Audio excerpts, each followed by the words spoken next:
Jadi Mbah Darmo menjelaskan dengan detail kalau jalan pesugihan itu adalah jalan yang salah. Kamu datang ke sini meminta harta kekayaan dari Nyi Ratu Roro Kidul. Kamu ingin melihat seberapa banyak harta kekayaan yang dimiliki oleh Nyi Ratu Roro Kidul. Mbah Darmo memegang tangan Pak Budi. Mereka masuk ke dalam sela-sela pilar tersebut. Masuk ke dalam sela-sela pilar tersebut dan Mbah Darmo dan Pak Budi sudah menginjakan kakinya masuk ke dalam kerajaan Nyi Ratu Roro Kidul.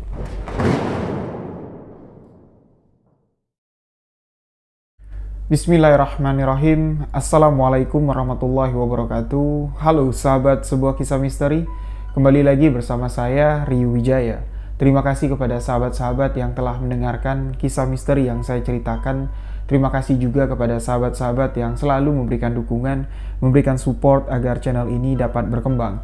Untuk sahabat yang baru bergabung, baru mendengarkan kisah misteri yang saya ceritakan, sahabat boleh mengklik tombol subscribe dan jangan lupa aktifkan notifikasi loncengnya agar tidak ketinggalan video-video sebuah kisah misteri selanjutnya. Sahabat juga bisa menfollow akun Instagram saya Ryu.Wijaya91 karena di Instagram saya sering live untuk menceritakan kisah-kisah misteri. Dan di sebuah kisah misteri kali ini saya akan melanjutkan kisah hidup dari Pak Darmo, yang mana di video sebelumnya saya sudah menceritakan perjalanan hidup Pak Darmo ketika di tahun 1998 Pak Darmo hampir melakukan pesugihan bank gaib. Dan di sebuah kisah misteri kali ini saya akan menceritakan perjalanan hidup Pak Darmo masuk ke dalam kerajaan Nyi Ratu Roro Kidul. Jadi bagaimana kisahnya? Simak hanya di sebuah kisah misteri.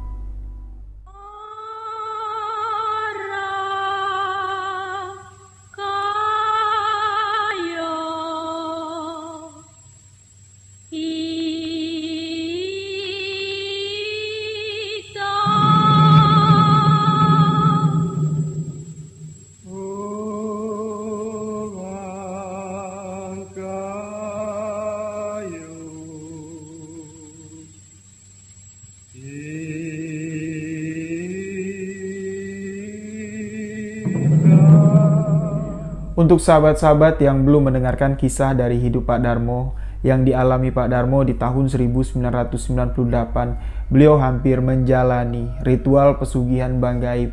Sahabat-sahabat bisa mendengarkan kisahnya, link video sudah saya siapkan di box deskripsi. Dan kali ini saya akan melanjutkan cerita dari Pak Darmo. Di tahun 1998, Pak Darmo ini hampir melakukan pesugihan bank gaib, tapi alhamdulillah Allah membukakan jalan Pak Darmo. Pak Darmo terhindar dari pesugihan, terhindar dari jalan pesugihan. Di tahun 1998 beliau bertobat. Beliau kembali mendalami ilmu ajaran agama Islam, dibimbing oleh kerabatnya. Pak Darmo mendalami ilmu sufi dan beliau juga kembali ke hakikatnya. Yang mana kan Pak Darmo ini, almarhum dari eyang Pak Darmo ini memang memiliki ilmu kebatinan, mengerti, faham, dan tahu tentang hal-hal mistis. Tapi dasarnya Pak Darmo saja selalu mengabaikan cerita-cerita dari keluarganya. Seolah-olah beliau tidak mau tahu lah tentang urusan seperti itu. Akhirnya, kehidupan Pak Darmo membawa dia sendiri masuk ke dalam dunia mistis.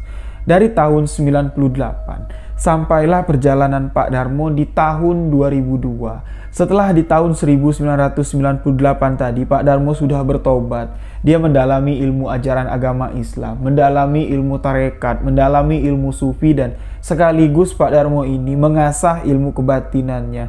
Di tahun 2002, Pak Darmo sudah lebih jauh mengerti dan faham tentang hal-hal mistis, tahu tentang hal-hal metafisika. Pak Darmo bisa merasakan perbedaan antara dunia manusia dan dimensi gaib. Di tahun 2002, Pak Darmo yang sudah memiliki pengalaman hampir terjerumus di pesugihan bank gaib didatangi oleh seseorang meminta tolong kepada Pak Darmo. Orang ini kita sebut saja dengan nama Pak Budi. Pak Budi datang kepada Pak Darmo meminta pertolongan. Pak Budi ini ditipu oleh dukun dengan motif pesugihan uang gaib. Jadi Pak Budi ini kenal Pak Darmo sebagai orang yang mengerti tentang hal-hal mistis. ya, mengerti tentang hal-hal gaib, datanglah menemui Pak Darmo. Pada saat itu Pak Darmo ini dipanggil Mbah, ya, Mbah Darmo. Datanglah ke rumah Mbah Darmo. Pak Budi bilang, "Mbah, suwun Mbah, permisi. Saya mau izin Mbah, saya mau cerita sama Mbah. Saya ditipu Mbah, saya ditipu oleh dukun. Katanya dukun ini bisa melipat gandakan uang. Dukun ini adalah pesugihan uang gaib Nyi Ratu Roro Kidul." Jadi Pak Budi menceritakan semua prosesi-prosesi yang dilakukannya, ritual-ritual yang dilakukan oleh Pak Budi untuk mendapatkan atau melipat gandakan uang yang dititipkan Pak Budi ya kepada dukun ini. Katanya uang yang dititip Pak Budi sejumlah 10 juta akan berlipat ganda, akan bisa dilipatkan menjadi 100 juta bahkan sampai 1 miliar. Tapi dalam waktu tertentu. Pak Budi sudah menyetorkan uang tersebut 3 kali. Ritual dilakukan Pak Budi di salah satu pantai yang ada di selatan Pulau Jawa. Jadi Pak Budi cerita, pertama kali ritual yang dilakukan Pak Budi ini datang ke pantai itu, duduklah di pantai itu sama si juru kunci ini. Si juru kunci mulai komat kamit membacakan mantra, yang mulai membakar kemenyan, dan mereka pun disuruh pulang.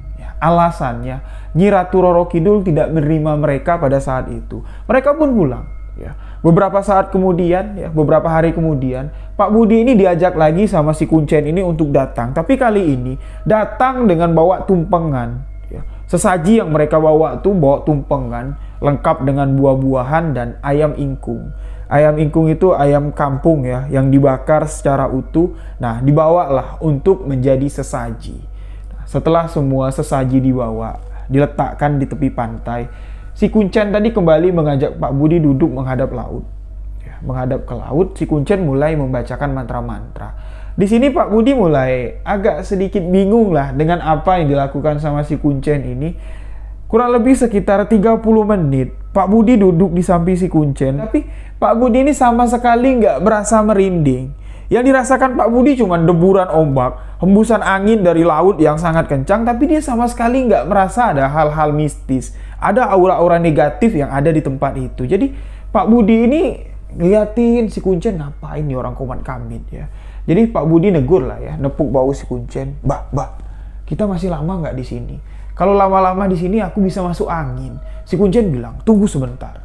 Aku belum mendapat izin dari Kanjeng Ratu Nyi Roro Kidul. Kita belum diperbolehkan untuk pulang. Nah, jadi Pak Budi ini nunggu lagi. Sekitar 15 menit, si Kuncen berdiri. Tiba-tiba berdiri dan mengaturkan salam seperti ini. Ya Pak Budi yang nggak tahu apa-apa, ikut berdirilah, juga mengaturkan salam seperti ini. Si Kuncen bilang, kita pulang. Malam besok kita datang ke sini lagi, membawa syarat untuk uang yang digandakan. Nah, jadi malam itu ritual nasi tumpeng dengan ayam ingkung itu udah selesai. Semua sesajen ditinggalkan di pinggir pantai. Mereka pulang. Keesokan harinya si Kuncen ini menemui Pak Budi. Mengatakan kalau Pak Budi harus menyiapkan sejumlah uang untuk dilipat gandakan. Karena apa yang diinginkan Pak Budi sudah disampaikan sama si Kuncen ini. Dan Nyi Ratu Roro Kidul menerima permintaan kamu.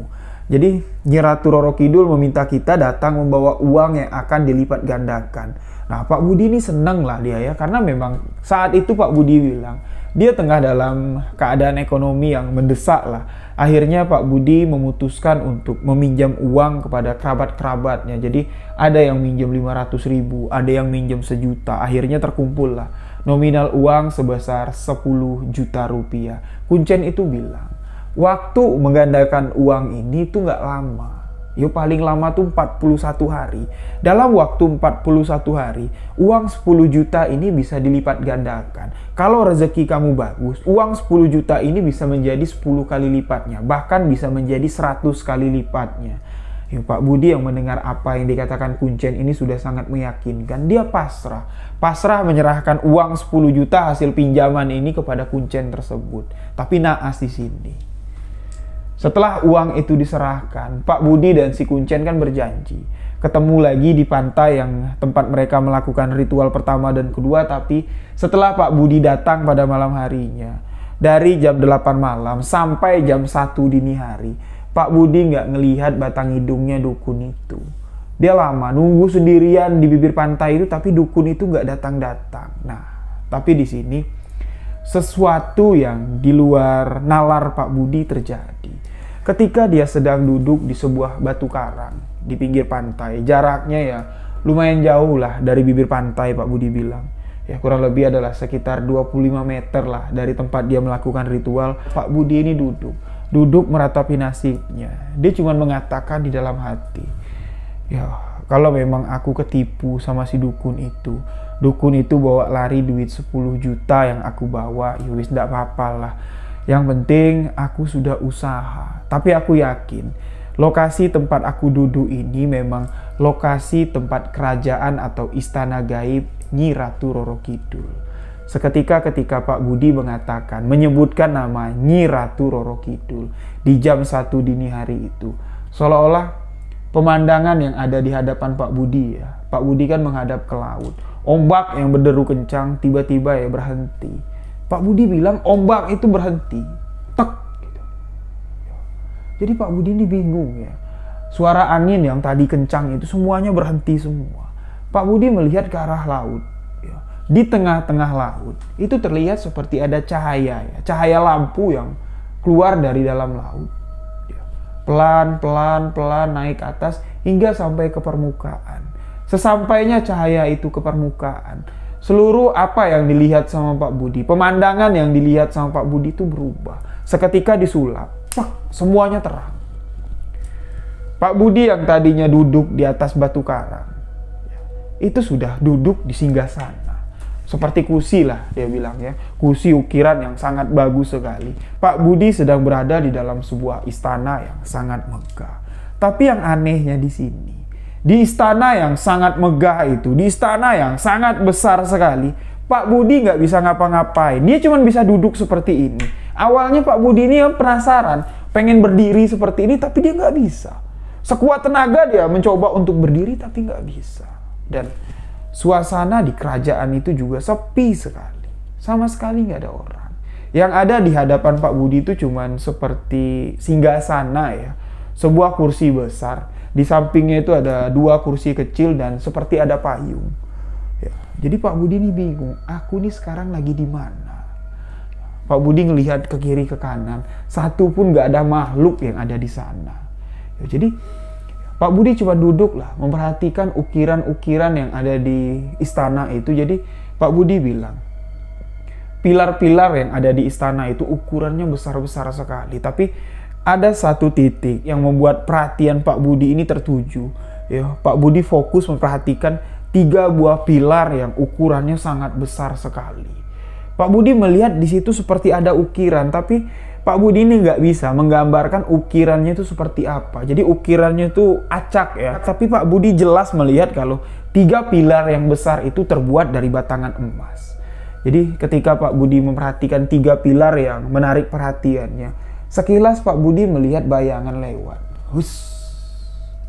Bayangan itu lewat di hadapan Pak Budi dan sosok wanita duduk di hadapan Pak Budi. Sosok wanita yang menggunakan pakaian yang sangat agung sekali. Duduk di hadapan Pak Budi. Berhadapan dengan Pak Budi.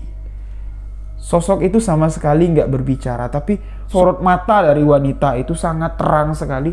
Sampai-sampai Pak Budi ini melihat tatapan dari wanita itu nggak bisa sadarkan diri. Sadar-sadar Pak Budi ini dibangunin sama nelayan. Pak, bangun. No. Pak Budi kaget, astagfirullahaladzim.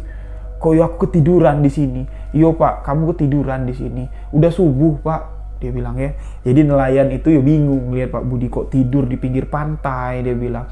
Nelayan itu bilang kalau Pak Budi ini kayak orang mati, dia bilang. Jadi dia memberanikan diri lah untuk membangunkan Pak Budi. Ternyata Pak Budi ini masuk ke dalam kerajaan Nyi Ratu Roro Kidul.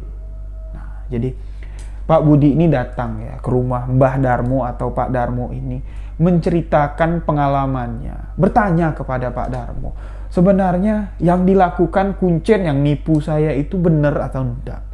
Ya, Kuncen itu meyakini kalau lokasi tempat dia melakukan ritual ya untuk melipat gandakan uang itu, dia yakin kalau itu adalah titik pusat atau portal masuk ke dalam kerajaan Nyi Ratu Roro Kidul.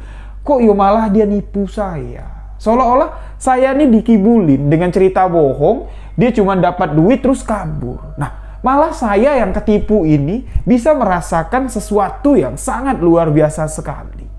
Nah, Kembali di sini Mbah Darmo mengkaji cerita dari Pak Budi ini dengan ilmu kebatinan yang sudah diolah sama Mbah Darmo. Ya, Mbah Darmo mencoba meminta waktu, beri saya waktu sebentar. Ya, Mbah Darmo bilang ya kurang lebih sebatang rokok. Dia merenung, mentelaah cerita dari Pak Budi, merasakan aura-aura yang dipancarkan dari Pak Budi. Karena Mbah Darmo bilang, ketika Pak Budi ini menceritakan pengalamannya itu seperti aura magis ya, aura mistis itu sudah terpancar dari cerita yang disampaikan oleh Pak Budi. Sebenarnya ketika Pak Budi ini bercerita, Mbah Darmo itu bayangannya atau pikirannya itu sudah melayang dari jiwanya ya, masuk ke dimensi lain. Apa yang diceritakan Pak Budi ini memang benar.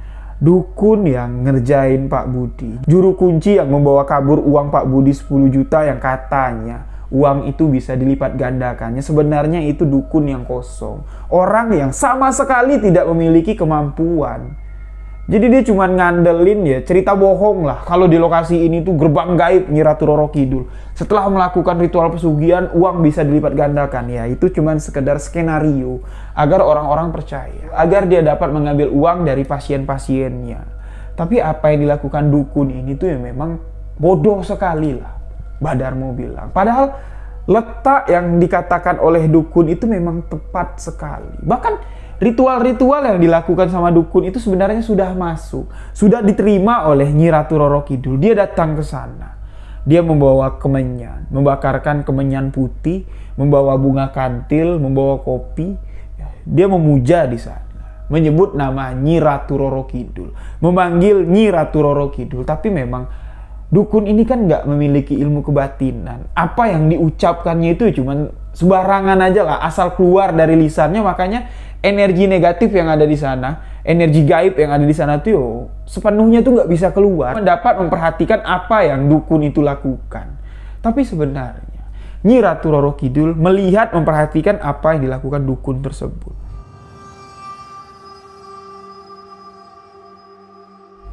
Nah, jadi setelah Mbah Darmo ini mengolah dengan batinnya, barulah disampaikan kepada Pak Budi. Jadi untuk lebih jelas lagi, ajak saya pergi ke tempat kamu masuk ke dimensi Nyi Ratu Roro Kidul. Tempat kamu melakukan ritual dengan dukun yang bawa lari uang kamu. Singkat cerita, pada malam yang sudah ditentukan oleh Mbah Darmo, tepatnya pada malam Selasa Kliwon, Pak Budi dengan Mbah Darmo pergi ke lokasi yang dikatakan oleh Pak Budi, salah satu pantai yang ada di selatan Pulau Jawa. Jadi pergilah mereka ke sana. Pak Budi menunjukkan, "Mbah, ini Mbah, batu karang tempat saya duduk, ya, tempat saya merasakan kalau saya tuh masuk ke dalam dunia gaib tuh di sini. Saya nunggu dukun itu datang tuh duduk di sini. Sedangkan ya, alat-alat ritual yang kami lakukan, sesaji-sesaji yang kami bawa 2 malam yang lalu tuh saya letakkan di bibir pantai itu." Ya, ditunjuklah sama Pak Budi di arah sana dan kami melihat ke arah pantai. Menghadap ke arah pantai, kami melakukan ritual. Tapi memang ketika saya bersama si dukun ini, saya sama sekali tidak merasakan energi-energi. Saya nggak merinding, saya nggak merasa takut. Bahkan saya nggak yakin kalau tempat ini adalah kerajaan gaib atau pintu gaib dari kerajaan Nyi Roro Kidul. Saya sama sekali nggak yakin. Tapi ketika dukun itu nggak datang, saya duduk di sini sendirian, saya malah bisa masuk ke dimensi tersebut. Jadi Mbah Darmo mengajak Pak Budi berjalan meninggalkan batu yang besar ya, batu karang yang besar tempat Pak Budi duduk, berjalan menyusuri bibir pantai.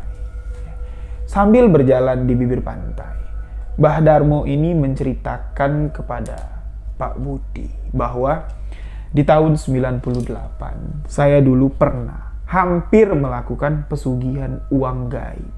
Tapi alhamdulillah Allah Ta'ala membukakan saya jalan, membukakan mata saya kalau apa yang saya lakukan itu salah. Jadi di sepanjang jalan itu Mbah Darmo ini seperti menasehati Pak Budi lah. Jadi apa yang kamu lakukan ini sebenarnya ini adalah sudah jalan yang Allah berikan. Kamu jangan menyesal kalau ritual yang kamu lakukan itu gagal. Jangan. Kamu jangan marah sama dukun yang melarikan uang kamu 10 juta itu, jangan. Kamu ikhlasin saja. Sebenarnya inilah titik balik dari kehidupan kamu. Allah membukakan batin kamu. Allah memberikan jalan kamu yang lain. Kamu tahu enggak? Lokasi tempat kita berjalan-jalan ini memang benar. Ini adalah portal, pintu gaib masuk ke kerajaan Nyi Ratu Roro Kidul yang ada di dalam lautan sana. Penguasa pantai selatan ini. Tapi kenapa? Ketika kamu melakukan ritual dengan dukun itu, kamu sama sekali nggak merasa ngeri. Kamu sama sekali nggak merasa merinding. Karena dukun itu sama sekali tidak memiliki ilmu kebatinan. Ya seperti kamu katakan tadi lah. Dukun yang membawa kamu ke sini itu ya dukun tukang tipu. Nah, jadi Mbah Darmo menjelaskan dengan detail kalau jalan pesugihan itu adalah jalan yang salah. Kamu datang ke sini meminta harta kekayaan dari Nyi Ratu Roro Kidul. Kamu ingin melihat seberapa banyak harta kekayaan yang dimiliki oleh Nyi Ratu Roro Kidul. Pak Budi kaget, Mbah Darmo bilang gitu. Loh, kok Mbah bilang kayak gitu? Sedangkan tadi Mbah bilang jalan pesugihan yang saya lakukan ini salah. Kok malah Mbah ingin melihatkan harta kekayaan dari Nyi Ratu Roro Kidul? Mbah Darmo bilang, yo biar kamu sadar. Biar kamu tuh tahu. Kalau apa yang kamu lakukan tuh salah, mustahil dan tidak mungkin. Harta kekayaan dari dunia gaib kamu bawa masuk ke dimensi manusia itu mustahil. Apalagi dengan cara melipat gandakan uang. Kecuali kamu bekerja, uang itu akan datang sendiri. Tapi kalau kamu meminta dengan barang gaib, meminta dengan sosok gaib, uang itu tidak akan datang. Lalu Pak Budi pun mengiyakan tawaran dari Mbah Darmo. Yo wis Mbah, kalau Mbah memang ingin melihatkan harta kekayaan dari Nyi Ratu Roro Kidul, perlihatkan kepada aku. Yo wis, kalau kamu memang benar-benar ingin melihat harta kekayaan yang ada di sini, harta kekayaan yang dimiliki oleh kerajaan ini, kalau diizinkan oleh Allah Subhanahu wa Ta'ala, kalau Nyi Ratu Roro Kidul, penguasa laut pantai selatan ini mengizinkan kita melihat, kamu akan dapat melihat. Nah, jadi Mbah Darmo mulai mengajak Pak Budi duduk. Duduk bersila di pinggir pantai. Pak Budi disuruh bertawasul kepada Allah. Allahumma ya Allah ya Robbi. Kalau memang dimensi gaib yang ada di hadapan saya ini dapat dibuka dan saya dapat melihat, izinkan saya dapat melihatnya. Jadi Mbah Darmo nyuruh Pak Budi mengatakan ya, berulang kali bermunajat kepada Allah dengan kalimat tersebut. Mbah Darmo mulai melafalkan ayat-ayat suci Al-Quran, mulai bersolawat, mulai bertasbih, dan seketika apa yang dialami oleh Pak Budi ketika malam-malam dia duduk sendirian di batu karang itu tuh terulang lagi. Yang tadinya deru ombak sangat kencang, bus, bus, angin laut yang bertiup kencang ke arah mereka, seolah-olah hening. Di lokasi itu sama sekali tidak terdengar. Suara apapun tidak terdengar. Pak Budi membuka mata dan ketika dia membuka mata, dia sudah ada di kerajaan yang sangat besar sekali. Sekarang posisi Pak Budi dengan Pak Darmo di dalam kerajaan itu pas sekali. Berdiri berhadapan dengan 3 pilar besar yang terbuat dari batangan emas. Jadi Mbah Darmo bilang, berbisik kepada Pak Budi. Apa saja yang kamu lihat nanti, saya minta sama kamu jangan mengeluarkan suara sepatah pun. Kamu jangan berkomentar, kamu jangan bertanya. Kamu perhatikan dan kamu lihat.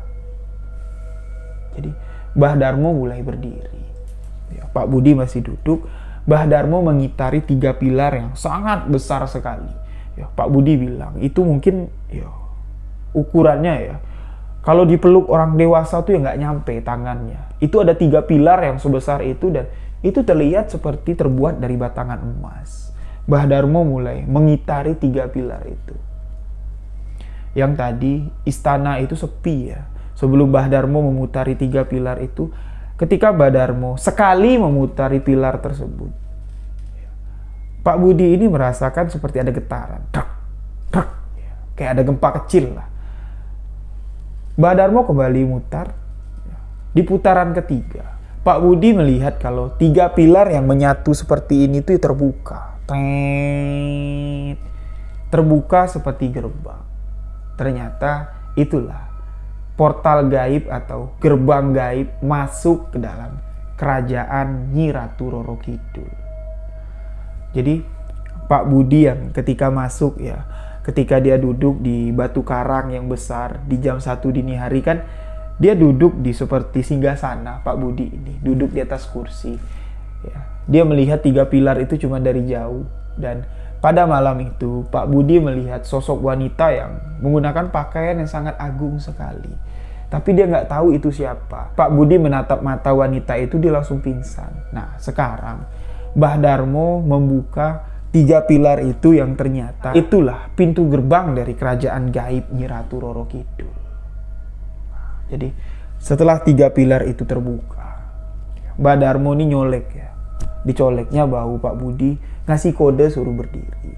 Berdiri, Mbah Darmo memegang tangan Pak Budi. Mereka masuk ke dalam sela-sela pilar tersebut. Masuk ke dalam sela-sela pilar tersebut, dan Mbah Darmo dengan Pak Budi sudah menginjakan kakinya masuk ke dalam kerajaan Nyi Ratu Roro Kidul.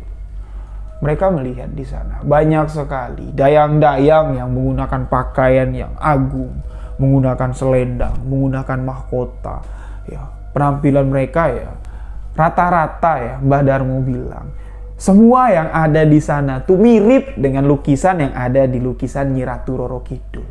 Pakaian mereka tuh hampir sama semua. Tapi pakaian yang beda itu ya cuman seperti dayang-dayang kecil lah ya. Mereka tuh cuman pakai kemben. Nah, selebihnya wanita-wanita yang ada di sana itu menggunakan pakaian agung. Mbah Darmo nih bingung. Yang mana sosok Nyi Ratu Roro Kidul yang sebenarnya. Nah, jadi Mbah Darmo masuk ke situ ya. Seolah-olah semua yang ada di sana itu ya nggak tahu kalau ada manusia yang masuk. Mereka beraktivitas seperti biasa tanpa memperdulikan Pak Budi dengan Mbah Darmo ini.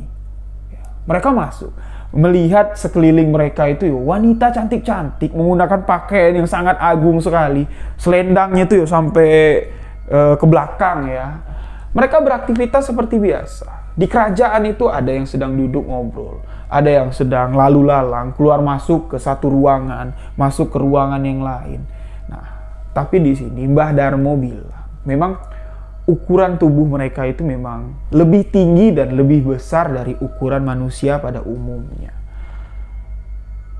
Jadi Mbah Darmo berjalanlah menyusuri ruangan yang banyak sekali pilar-pilar besar yang terbuat dari batangan emas. Dan Mbah Darmo ini memiliki firasat, seperti ada bisikan lah. Mbah Darmo disuruh masuk ke sebuah lorong. Mbah Darmo masuklah sambil menintin tangan Pak Budi yang tidak dilepaskan Pak Budi masuk ke sana. Masuk ke sana sampai ke satu ruangan, dan di ruangan itulah harta yang sangat banyak sekali tersimpan. Logam-logam emas.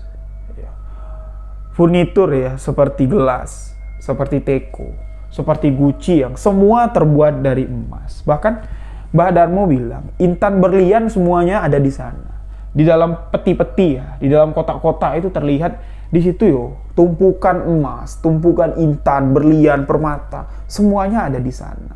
Lagi-lagi di sini Mbah Darmo berbisik kepada Pak Budi, jangan sekalipun hatimu berkata menginginkan harta yang ada di sini. Jangan. Kamu lihat, kamu perhatikan apa yang ada di sini itu adalah harta di dunia gaib. Nah, jadi setelah mereka mengelilingi lokasi kerajaan itu tanpa diketahui oleh satupun ya, penunggu yang ada di sana, seolah-olah waktu yang dimiliki Mbah Darmo dan Pak Budi ini seolah-olah sudah habis. Mereka pun bergegas keluar dari istana tersebut karena 3 pilar yang semulanya tadi terbuka itu mulai bergegar, menandakan kalau pilar itu mau tertutup. Jadi sebelum tertutup rapat, Mbah Darmo dan Pak Budi harus keluar. Mereka keluar tepat waktu dan pilar itu tertutup. Ketika suara menggelegar, gar, Pak Budi dengan Mbah Darmo ini sudah tersadar kalau dia masih duduk di pinggir pantai. Nah, jadi Pak Budi ini lemes ya. Mbah Darmo bilang wajahnya itu pucat sekali. Nah, jadi Mbah Darmo sama sekali nggak negur Pak Budi pada saat itu. Dibiarin Pak Budi ini tenang dulu. Setelah dia tenang, wajahnya sudah nggak pucat lagi, barulah Mbah Darmo bilang, ayo kita pulang. Nanti di rumah baru saya jelaskan apa yang barusan kamu alami. Jadi mereka pulanglah. Pada malam itu mereka pulang, sesampainya di rumah Mbah Darmo. Mbah Darmo menceritakan, apa yang kamu lihat tadi itu sebenarnya nyata, tapi tidak bisa dibuktikan di dunia nyata. Nah, itulah yang dinamakan goib. Itulah dunia gaib. Jadi Pak Budi ini masih bingung ya, dengan apa yang dikatakan oleh Mbah Darmo, dengan apa yang dialami oleh Pak Budi dengan Mbah Darmo ini. Dia pun bertanya, Mbah, sebenarnya kita tuh ada di mana? Benarkah kalau kita masuk ke kerajaan gaib Nyi Ratu Roro Kidul? Tapi saya bingung, Mbah. Yang mana sosok sebenarnya dari Nyi Ratu Roro Kidul? Nah, barulah di sini Mbah Darmo menjelaskan dan menceritakan dari mana dia tadi, perjalanannya kemana. Kok yo sampai-sampai Pak Budi ini bingung yo, sampai wajahnya tuh pucat. Nah, jadi inilah inti dari kisah yang disampaikan oleh Mbah Darmo atau Pak Darmo ini kepada saya. Jadi setelah perjalanannya masuk ke dimensi gaib, ke alam gaib Nyi Ratu Roro Kidul yang ada di salah satu pantai di sebelah selatan Pulau Jawa. Ya, masuk ke sana dia atas petunjuk dari Pak Budi.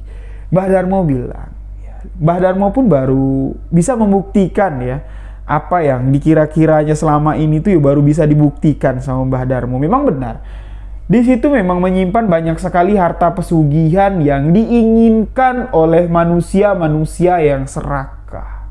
Manusia-manusia yang gila harta menginginkan harta yang ada di sana. Itulah yang dinamakan pemuja pesugihan. Orang-orang yang merelakan menumbalkan nyawa keluarganya, menumbalkan nyawa istrinya, menumbalkan nyawa anaknya, menumbalkan nyawa kedua orang tuanya untuk digantikan dengan harta yang ada di kerajaan tersebut, untuk digantikan dengan harta yang dilihat oleh Mbah Darmo dan Pak Budi. Itu adalah kerjaan dari dayang-dayang Nyi Ratu Roro Kidul. Apa yang dilihat Pak Budi dengan Mbah Darmo?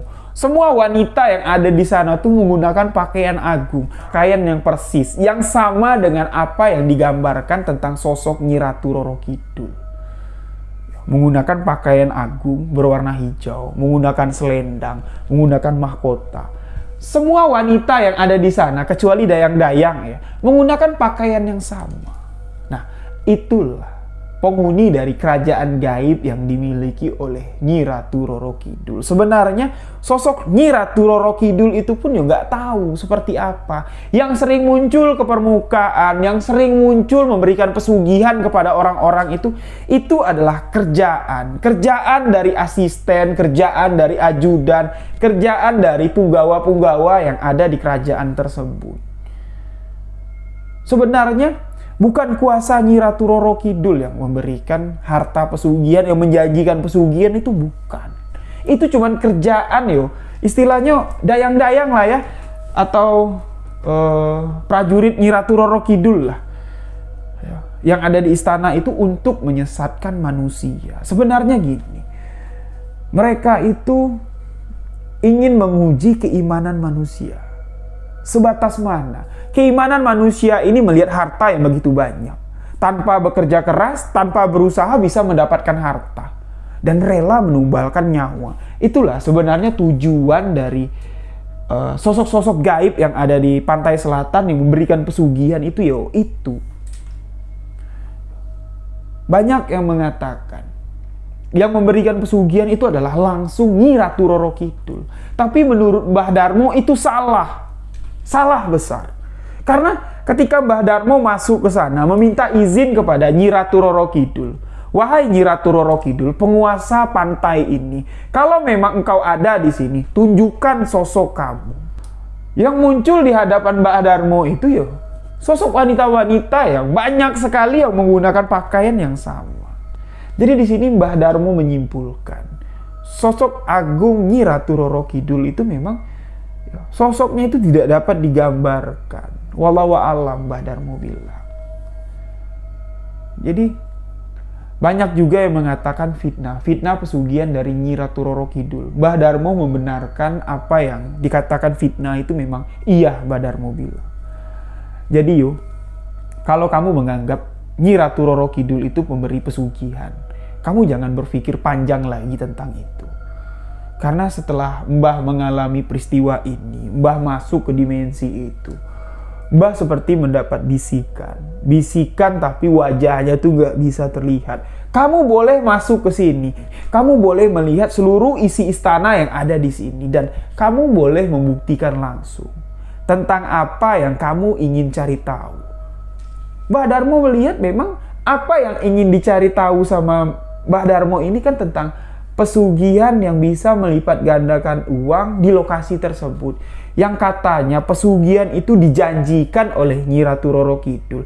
Niat hati Mbah Darmo ingin membuktikan hal tersebut, dan sosok gaib yang ada di sana, atau yang bisa dikatakan Nyi Ratu Roro Kidul yang wujudnya tidak bisa digambarkan, mengizinkan Mbah Darmo masuk.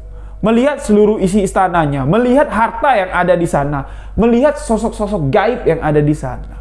Semuanya sama persis dengan gambaran Nyi Ratu Roro Kidul. Jadi Mbah Darmo ini nggak bisa bilang kalau Nyi Ratu Roro Kidul lah yang memberi pesugihan tersebut.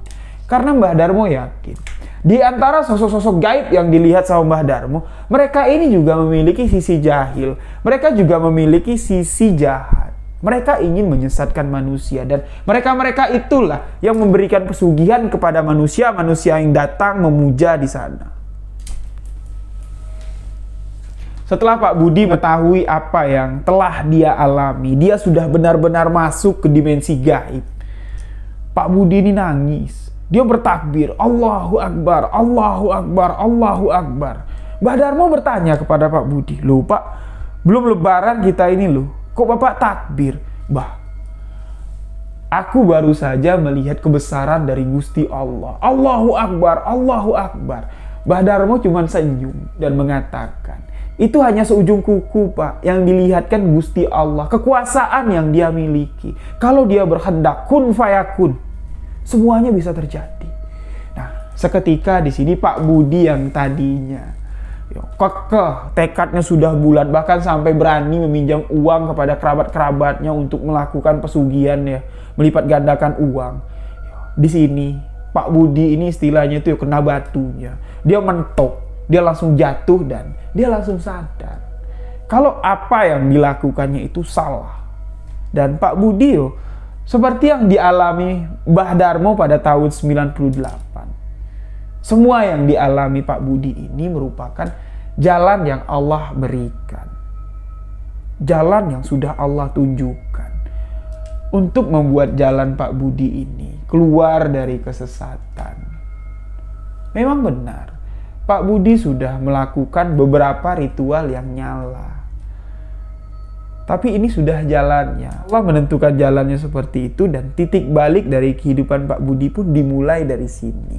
Pak Budi bertobat dan Pak Budi minta diajarkan ilmu kepada Mbah Darmo. Tapi Mbah Darmo bilang, "Saya nggak punya ilmu. Yang maha memiliki segalanya itu hanya Allah Subhanahu wa Ta'ala. Jika Pak Budi menginginkan sesuatu, mintalah kepada Allah. Tadahkan tangan ke atas, meminta kepada Allah. Insya Allah." Ketika Pak Budi meminta dengan ikhlas, Allah akan memberikan lebih dari apa yang Bapak minta.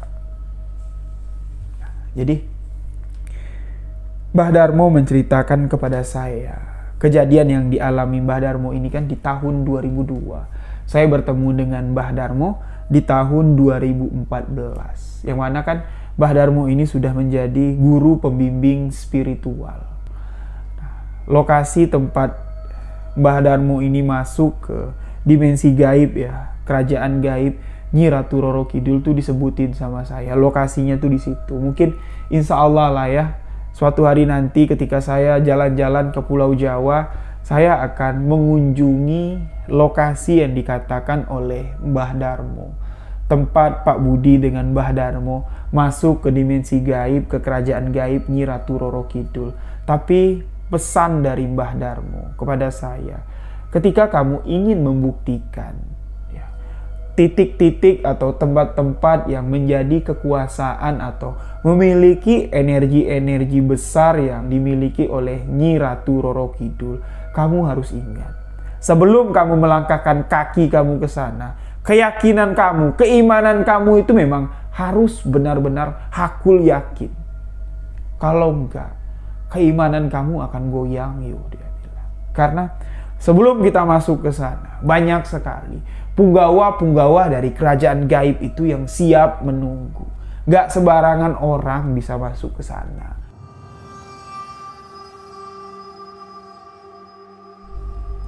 Jadi demikian sebuah kisah misteri kali ini. Terima kasih untuk sahabat-sahabat yang telah mendengarkan. Untuk kisah selanjutnya, saya akan kembali menceritakan kisah spiritual dari Jambi. Kisah tentang ilmu-ilmu yang ada di negeri Jambi. Seperti request dari sahabat-sahabat yang sudah banyak menunggu kisah tentang Pancung Mayo. Jadi insya Allah setelah ini saya akan ceritakan kisah tentang Pancung Mayo. Terima kasih untuk sahabat-sahabat yang telah mendengarkan kisah ini. Mohon maaf jika ada salah-salah kata, salah kalimat dalam penyampaian kisah yang saya bagikan. Saya Ari Wijaya mengucapkan wabillahi taufik walhidayah. Wassalamualaikum warahmatullahi wabarakatuh. Salam sebuah kisah misteri.